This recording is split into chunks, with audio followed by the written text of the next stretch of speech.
ಇನ್ನು ಮತ್ತೊಂದು ಕಡೆಯಲ್ಲಿ ಟೌನ್ ಹಾಲ್ ಬಳಿಯಿಂದ ನಂದೀಶ್ ನೇರ ಸಂಪರ್ಕದಲ್ಲಿ ಜಾಯ್ನ್ ಆಗಿದ್ದಾರೆ. ನಂದೀಶ್, ಟೌನ್ ಹಾಲ್ ಬಳಿ ಬೆಳಗಿನಿಂದಲೂ ಕೂಡ ಪೊಲೀಸ್ ಸರ್ಪಗಾವಲನ್ನ ನೋಡಿದ್ವಿ. ಸದ್ಯ ಅಲ್ಲಿ ಯಾವ ರೀತಿಯಾಗಿರುವಂತಹ ಪರಿಸ್ಥಿತಿ ಇದೆ? ಪ್ರತಿಭಟನೆ ಏನಾದರೂ ನಡೀತಾ ಇದೆಯಾ?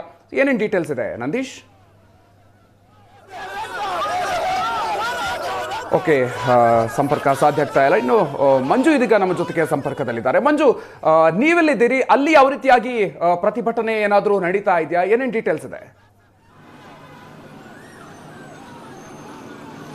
ಮಧು, ಏನು ಅಖಂಡ ಕರ್ನಾಟಕ ಬಂದ್ಗೆ ಬೆಂಬಲ ಯಾರು ಕೂಡ ಕೊಡ್ತಾ ಇಲ್ಲ, ಮತ್ತೆ ನೀರಸ ಪ್ರತಿಕ್ರಿಯೆ ಕಾಣ್ತಾ ಇರ್ತಕ್ಕಂಥ. ಸದ್ಯ ನಾವು ಇರ್ತಕ್ಕಂಥ ಸ್ಥಳ ಅಂದರೆ ಇದು ರಾಜಾಜಿನಗರ ಮೆಟ್ರೋ ನಿಲ್ದಾಣದ ಬಳಿ ನಾವು ಇರ್ತಕ್ಕಂಥದ್ದು. ಅಂದರೆ ಈಗಾಗಲೇನು ಕರ್ನಾಟಕ ರಾಜ್ಯ ಕಾರ್ಮಿಕ ಪರಿಷತ್ ಏನಿದೆ, ಈ ಒಂದು ಕಾರ್ಮಿಕ ಪರಿಷತ್ ಈ ಒಂದು ಮೆಟ್ರೋ ನಿಲ್ದಾಣದಲ್ಲಿ ಬಂದು ಮುತ್ತಿಗೆಯನ್ನು ಹಾಕ್ತೇವೆ ಮತ್ತೆ ಮೆಟ್ರೋ ರೈಲನ್ನು ನಿಲ್ಲಿಸ್ತೇವೆ ಅಂತ ಹೇಳಿದ್ರು. ಇದಕ್ಕೆ ಸಂಬಂಧಪಟ್ಟಂತೆ ಈಗಾಗಲೇನು ಇಲ್ಲಿರ್ತಕ್ಕಂಥ ಪೊಲೀಸರು, ಅಂದರೆ ಈಗಾಗಲೇ ಒಂದು ರಾಜಾಜಿನಗರ ಪೊಲೀಸರು ಕೂಡ ಸ್ಥಳದಲ್ಲಿ ಮೊಕ್ಕಮ್ಮನ್ನು ಹೂಡಿರ್ತಕ್ಕಂಥ ಓರ್ವ ಇನ್ಸ್ಪೆಕ್ಟರ್ ನೇತೃತ್ವದಲ್ಲಿ 10ಕ್ಕೂ ಹೆಚ್ಚು ಜನ ಸಿಬ್ಬಂದಿಗಳನ್ನು ನಿಯೋಜನೆ ಮಾಡಲಾಗಿದೆ. ಪ್ರಮುಖವಾಗಿ ಈ ಒಂದು ರಸ್ತೆ ಏನಿದೆ ಇದು ರಾಜಾಜಿನಗರ ಮುಂದೆ 100 ಮೀಟರ್ನ ಮುಂಭಾಗದಲ್ಲಿ ಇರ್ತಕ್ಕಂಥ ಆ 100 ಮೀಟರ್ ಮುಂಭಾಗದಲ್ಲಿ ಡಿವೈಡರ್ ಕೂಡ ಇದೆ. ಹಾಗಾಗಿ ಅಲ್ಲಿ ಬ್ಯಾರಿಕೇಡ್ ಅನ್ನು ಹಾಕಿ ಅಲ್ಲೇ ತಡೆಯಲಾಗುತ್ತೆ. ಒಂದು ವೇಳೆ ಅದನ್ನ ದಾಟಿ ಒಳಗಡೆ ಬಂದರೂ ಕೂಡ ಇಲ್ಲಿ ಅವ್ರನ್ನ ವಶಕ್ಕೆ ಪಡ್ಕೊಳ್ಳಲಾಗುತ್ತೆ. ಸದ್ಯ ಇಲ್ಲಿ ನಾವು ಬಂದ ಎಫೆಕ್ಟ್ ಯಾವ ರೀತಿ ಇದೆ ಅಂತ ನೋಡೋದಾದ್ರೆ ಯಾವುದೇ ರೀತಿಯಂತ ಎಫೆಕ್ಟ್ಗಳಲ್ಲಿ ಕಾಣ್ತಾ ಇಲ್ಲ.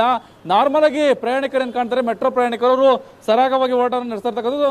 ಇವತ್ತು ಶನಿವಾರ ಆದಂತ ಹಿನ್ನೆಲೆಯಲ್ಲಿ ಕೊಂಚ ಮಟ್ಟಿನಲ್ಲಿ ಪ್ರಯಾಣಿಕರು ತಗ್ಗಿದೆ ಆದ್ರೂ ಕೂಡ ಯಾವುದೇ ರೀತಿಯಂತ ಎಫೆಕ್ಟ್ ಇಲ್ಲಿ ಕಾಣ್ತಾ ಇಲ್ಲ. ಸದ್ಯ ಪಕ್ಕದಲ್ಲಿರ್ತಕ್ಕಂಥ ಟೀ ಶಾಪ್ ಕೂಡ ಓಪನ್ ಇದೆ, ಮತ್ತೆ ಕ್ಯಾಂಟೀನ್ ಇದೆ, ಆ ಕ್ಯಾಂಟೀನ್ ಕೂಡ ಓಪನ್ ಇದೆ. ಸದ್ಯ ಯಾವುದೇ ರೀತಿಯಾದಂತ ಇಲ್ಲಿ ಬಂದ್ ಎಫೆಕ್ಟ್ ಕಾಣ್ತಾ ಇಲ್ಲ. ಪೊಲೀಸರು ಕೂಡ ನಿಯೋಜನೆಗೊಂಡು ಸಾರ್ವಜನಿಕರಿಗೆ ಯಾವುದೇ ರೀತಿಯಾದಂಥ ತೊಂದರೆ ಆಗದಂತೆ ಅನುಮಾನ ಮಾಡಿಕೊಡುವಂಥ ನಿಟ್ಟಿನಲ್ಲಿ ಮುಂದಾಗಿದ್ದಾರೆ. ಇನ್ನು ಒಂದು ವೇಳೆ ಈ ಒಂದು ರಾಜ್ಯ ಕಾರ್ಮಿಕ ಪರಿಷತ್ ಏನಾದರೂ ಬಂದು ಇಲ್ಲಿ ಮುತ್ತಿಗೆ ಹಾಕುವಂಥ ನಿಟ್ಟಿನಲ್ಲಿ ಮುಂದಾದರೆ ಅವರನ್ನು ತಡೆಯಲಿಕ್ಕೆ ಬ್ಯಾರಿಕೇಡ್ಗಳನ್ನು ಅಳವಡಿಕೆಯನ್ನು ಕೂಡ ಮಾಡ್ಕೊಂಡಿರ್ತಕ್ಕಂಥ ಬ್ಯಾರಿಕೇಡ್ಗಳನ್ನು ಹಾಕಿ ತಡೆದವರನ್ನ ವಶಕ್ಕೆ ಪಡ್ಕೊಳ್ಳುವಂಥ ನಿಟ್ಟಿನಲ್ಲಿ ಮುಂದಾಗುವಂಥ ನಿಟ್ಟಿನಲ್ಲಿ ಪೊಲೀಸರು ಮುಂದಾಗ್ತಾರೆ. ಒಟ್ಟಾರೆಯಾಗಿ ಇವತ್ತಿನ ಬಂದ್ ಎಫೆಕ್ಟ್ ಅಷ್ಟಾಗಿ ಕಾಣ್ತಾ ಇಲ್ಲ. ಸದ್ಯ ಕಾರ್ಮಿಕ ಪರಿಷತ್ ಕೂಡ ಈ ಒಂದು ಏನು ರಾಜಾಜಿನಗರ ಮೆಟ್ರೋ ನಿಲ್ದಾಣವನ್ನು ಮುತ್ತಿಗೆ ಹಾಕ್ತೀವಿ ಅಂತ ಹೇಳಿದ್ರೆ ಅವರ ಏನಾದರೂ ಆಗಮಿಸಿದೆ ಆದರೆ ಅಲ್ಲಿ ಪೊಲೀಸರು ತಡೆದು ನಿಲ್ಲಿಸುವಂಥ ಕೆಲಸವನ್ನು ಕೂಡ ಮಾಡ್ತಾರೆ.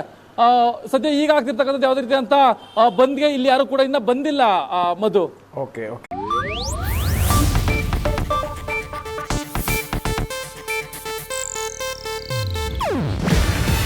ಇದು ಏಷ್ಯಾನೆಟ್ ನ್ಯೂಸ್ ನೆಟ್ವರ್ಕ್ ಪ್ರಸ್ತುತಿ. ನೀವು ನೋಡ್ತಿದ್ದೀರಾ ಏಷ್ಯಾನೆಟ್ ಸುವರ್ಣ ನ್ಯೂಸ್.